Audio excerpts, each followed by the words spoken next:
L'histoire du Vatican est un récit extraordinaire qui s'étend sur près de 2 millénaires, mêlant pouvoir spirituel, politique mondiale et patrimoine culturel unique au monde.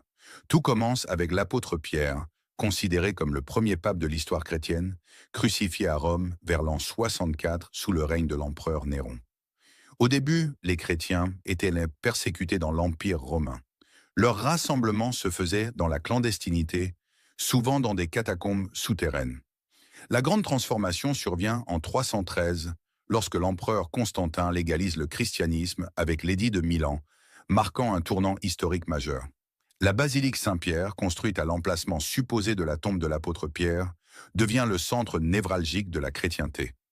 Sa construction, qui débutera au XVIe siècle, mobilisera les plus grands artistes de la Renaissance. Michel-Ange, Raphaël, Bramante. Le chantier durera plus de 120 ans, symbole de l'ambition architecturale et spirituelle de l'Église. Le Vatican devient un État indépendant le 11 février 1929 grâce aux accords du Latran signés entre Mussolini et le pape Pie XI. C'est le plus petit État du monde, s'étendant sur seulement 0,44 km², mais possédant une influence mondiale considérable. Sa souveraineté est unique. Le pape est à la fois chef religieux et chef d'État. Les trésors du Vatican sont incommensurables. Les musées Vatican abritent l'une des plus grandes collections d'art au monde, avec plus de 70 000 œuvres.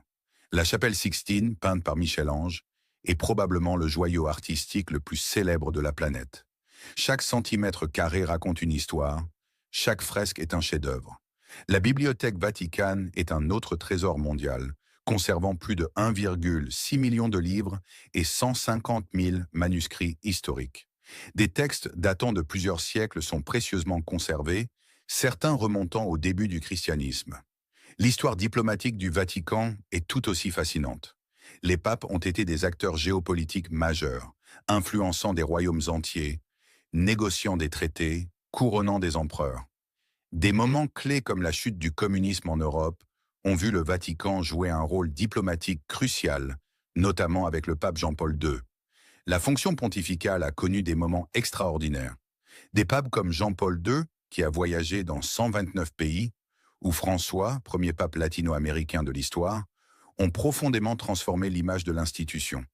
Ils ont ouvert l'Église à des dialogues modernes, abordant des sujets comme l'écologie, les inégalités sociales et l'œcuménisme. Le Vatican aujourd'hui est bien plus qu'un lieu religieux. C'est un centre diplomatique mondial, un lieu de conservation artistique, un observatoire scientifique et un symbole de continuité